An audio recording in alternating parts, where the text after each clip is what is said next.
ಗುರುಭ್ಯೋ ನಮಃ. ಹರಿ ಓಂ. ಗುರು ಬ್ರಹ್ಮ ಗುರು ವಿಷ್ಣು ಗುರುದೇವೋ ಮಹೇಶ್ವರ. ಗುರು ಸಾಕ್ಷಾತ್ ಪರಬ್ರಹ್ಮ ತಸ್ಮೈ ಶ್ರೀ ಗುರುವೇ ನಮಃ. ಗುರುವೇ ಸರ್ವಲೋಕಾನಾಂ ವಿಷಯ ಗೌರವಿನಾಂ ನಿಧಯೇ ಸರ್ವವಿದ್ಯಾನಾಂ ಶ್ರೀ ದಕ್ಷಿಣಾಮೂರ್ತಯೇ ನಮೋ ನಮಃ.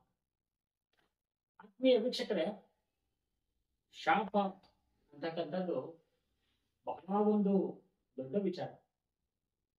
ಯಾರೊಬ್ರು ಬ್ಲಾಕ್ ಮ್ಯಾಜಿಕ್ ಮಾಡಿಸಿದ್ದಾರೆ, ಪರಿಹಾರ 1,00,000 ಜನ ಕೊಡ್ತಾರೆ. ಯಾವುದೋ ಒಂದು ಪ್ರೇತ ಇದೆ, ಬಂಧನ ಮಾಡಕ್ಕೆ ಎಷ್ಟೋ ಜನ ಇದ್ದಾರೆ. ಆದ್ರೆ ಶಾಪ ಅಂತಕ್ಕಂಥದ್ದು ಇದೆಯಲ್ಲ, ಅದನ್ನ ಕರೆಕ್ಟ್ ಆಗಿ ವೆರಿಫೈ ಮಾಡಿ ನೋಡ್ಕೊಂಡು ಅದನ್ನ ಪರಿಹಾರ ಮಾಡಿಸುವಂತದ್ದು ಬಹಳ ಒಂದು ಅಗತ್ಯ. ಯಾಕಂದ್ರೆ ಇಡೀ ಜೀವನವನ್ನೇ ಹಿಂಡು ಬಿಡುವಂತಹ ಒಂದು ಶಕ್ತಿ ಈ ಒಂದು ಶಾಪಕ್ಕಿದೆ. ಯಾವ್ಯಾವ ಶಾಪ? ಮಾತೃಶಾಪ, ಪಿತೃಶಾಪ, ಗುರು ಶಾಪ, ಸ್ತ್ರೀ ಶಾಪ, ದೈವ ಶಾಪ, ಇನ್ನೂ ಹಲವಾರು ಶಾಪಗಳಿವೆ. ಹೆಂಗ್ ಬರುತ್ತೆ ಈ ಶಾಪಗಳು? ಶಾಪಗಳು ಬರ್ಬೇಕಾದ್ರೆ ತುಂಬಾ ಅನ್ಯಾಯ ಮಾಡಿದ್ರೆ ಅವರು ಕೊಡುವಂತಹ ಮನಸ್ಸು ನೊಂದುಕೊಂಡು ಅವ್ರು ಕೊಡುವಂತಹ ಒಂದು ವಾಕ್ಯ ಇದೆಯಲ್ಲ, ಅದೇ ಶಾಪ. ಹಿಂದೆ ನೀವು ಎಷ್ಟೋ ಕಥೆಗಳಲ್ಲಿ ಕೇಳಿರ್ತೀರ.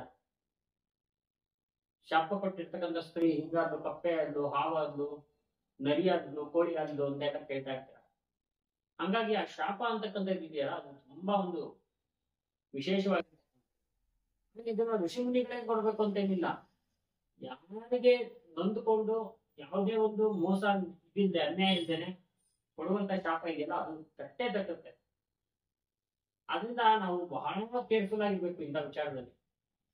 ಶಾಪ ಕೊಟ್ಟಾಗ ಅದು ಯಾವ ಶಾಪ ಅಂತ ಕಂಡುಹಿಡ್ಕೊಳ್ಳೋದು ಒಂದು ಮಾರ್ಗ, ಅದನ್ನ ಪರಿಹಾರ ಮಾಡ್ಕೊಳ್ಳುವಂತದ್ದು ಇನ್ನೊಂದು ಮಾರ್ಗ. ಎರಡು ಮಾಡಿದಾಗ ಏನಾಗುತ್ತೆ ಅಂತ ಹೇಳಿದ್ರೆ ನಮ್ಮ ಜೀವನದಲ್ಲಿ ಒಂದು ಅಭಿವೃದ್ಧಿ, ಅನುಕೂಲ ಅಂತಕ್ಕಂಥದ್ದು. ಇಂತಹ ಶಾಪದಲ್ಲಿ ಒಂದೊಂದೇ ಶಾಪಗಳ ಬಗ್ಗೆ ನಾವು ವಿವರಣೆ ಕೊಡ್ಬೇಕಾದ್ರೆ ಫಸ್ಟ್ ಮಾತೃಶಾಪ ತಗೋಣ. ಮಾತೃಶಾಪ ಅಂದ್ರೆ ತಾಯಿ ಶಾಪ ಮಗನಿಗೆ ಬರಲ್ಲ ಅಥವಾ ಮಗಳಿಗೆ ಬರಲ್ಲ.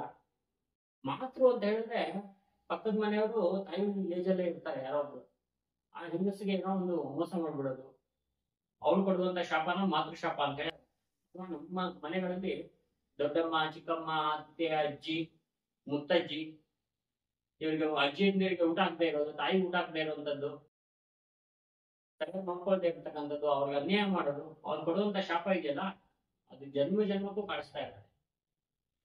ಈ ಸಂದರ್ಭದಲ್ಲಿ ಈ ಮಾತೃಶಾಪ ಇದೆ ಅಂತಕ್ಕಂಥದ್ದು ವಿಚಾರ ಇದ್ದಾಗ, ಅದು ನಿಮ್ಗೆ ನಾನು ಮಾಡಿದ ತಪ್ಪು ಅಂತಕ್ಕಂಥ ಅರಿವಾದಾಗ ಅದನ್ನ ನಿವಾರಣೆ ಮಾಡ್ಕೊಳ್ಳುವಂತ ಒಂದು ಬಗೆ ಇದೆ.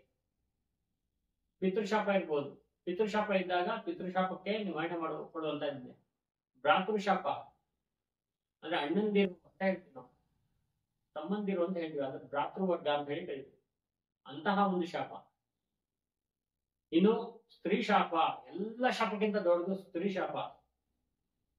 ಸ್ತ್ರೀ ಶಾಪ ಎಷ್ಟು ಕೆಟ್ಟದ್ ಮಾಡ್ಬಿಡುತ್ತೆ ಮನುಷ್ಯನ್ಗೆ ಅಂದ್ರೆ, ಒಂದು ಭೂಮಿ ವಿಚಾರ ಇರ್ಬೋದು, ದುಡ್ಡಿನ ವಿಚಾರ ಇರ್ಬೋದು, ಎಲ್ಲ ತರದ್ದು ತೊಂದರೆ ಕೊಡುತ್ತೆ. ಎಲ್ಲರಿಗೂ ಬರಲ್ಲ ಈ ಶಾಪ, ಎಲ್ಲರೂ ಕೆಲವು ಜನಕ್ಕೆ ಬರುತ್ತೆ. ಬಂದಾಗ ಅದನ್ನ ಕರೆಕ್ಟ್ ಆಗಿ ನೋಡಿ ಅದಕ್ಕೆ ಪರಿಹಾರ ಮಾಡ್ಕೊಳ್ಳುವಂಥದ್ದು ಎರಡು ವಿಧಾನ ಇದೆ. ಒಂದು ಸಾತ್ವಿಕ ವಿಧಾನ ಇದೆ, ಒಂದು ತಾಂತ್ರಿಕ ವಿಧಾನವೂ ಇದೆ. ಹಾಗಾಗಿ ಶಾಪಗಳಲ್ಲಿ ಇಂಥ ಶಾಪ ಚಿಕ್ಕದು, ಅಂತ ಶಾಪ ದೊಡ್ಡದು ಅಂತಕ್ಕಂಥದ್ದು ಇಲ್ವೇ ಇಲ್ಲ. ಶಾಪ ಅಂತ ಬಂದ ತಕ್ಷಣ ಪರಿಹಾರ ಮಾಡಿಕೊಂಡು ಜೀವನದಲ್ಲಿ ಅಭಿವೃದ್ಧಿ ಮಾಡ್ಕೊಂಡು ಮುಂದೆ ಹೋಗ್ತಾ ಇರೋದು ನೋಡ್ಬೇಕು. ಅಯ್ಯೋ ದುಡ್ಡು ಖರ್ಚಾಗ್ಬಿಡತ್ತಪ್ಪ, ಅಯ್ಯೋ ಟೈಮ್ ವೇಸ್ಟ್ ಆಗ್ಬಿಡತ್ತಪ್ಪ, ಅಯ್ಯೋ ಇದನ್ನ ಯಾರು ಮಾಡೋರು, ಅದನ್ನ ಯಾರು ಮಾಡೋರು, ಹಿಂಗಾಗತ್ತಾ ಹಂಗಾಗತ್ತಾ ಅಂತ ನಾವು ಯೋಚನೆ ಮಾಡ್ತಾ ಕುತ್ಕೊಂಡ್ರೆ ನಮ್ಮ ಜೀವನದಲ್ಲಿ ಒಂದೇ ದಿನ ಮುಗಿತಾ ಹೋಗುತ್ತೆ. ಆಯಸ್ಸು ಕೊನೆಯ ಹಂತದಲ್ಲಿ ನಾವು ಏನು ಮಾಡ್ಲಿಕ್ಕಾಗಲ್ಲ. ಹಾಗಾಗಿ ಈ ಶಾಪಗಳ ಬಗ್ಗೆ ಬಹಳ ಎಚ್ಚರಿಕೆಯಾಗಿ, ಆ ಶಾಪಗಳು ಹೆಂಗ್ ಬರ್ತವೆ, ಏನ್ ಬರ್ತವೆ ಅಂತಕ್ಕಂಥ ವಿಚಾರ ಬೇಕಾದ್ರೆ ನಮ್ಮನ್ನ ಸಂಪರ್ಕ ಮಾಡಿ. ಆ ಶಾಪಗಳು ಯಾವ್ದಾದ್ರು ನಿಮ್ಗೆ ಬಂದಿದ್ರೆ ಅದು ಯಾವ ಶಾಪ ಅಂತ ತಿಳ್ಕೊಳ್ಳಿ, ಪರಿಹಾರವನ್ನ ಕಂಡುಕೊಳ್ಳಿ, ಕೂಡಲೇ ಮಾಡ್ಕೊಳ್ಳಿ. ಎಲ್ಲಾ ಶಾಪಕ್ಕೂ ಪರಿಹಾರ ಇದೆ. ಆ ಶಾಪದ ಪರಿಹಾರ ಪರಿಣಾಮಗಳನ್ನ ನಾನು ನಿಮ್ಗೆ ವಿವರಿಸ್ತೇನೆ. ನಮಸ್ಕಾರ.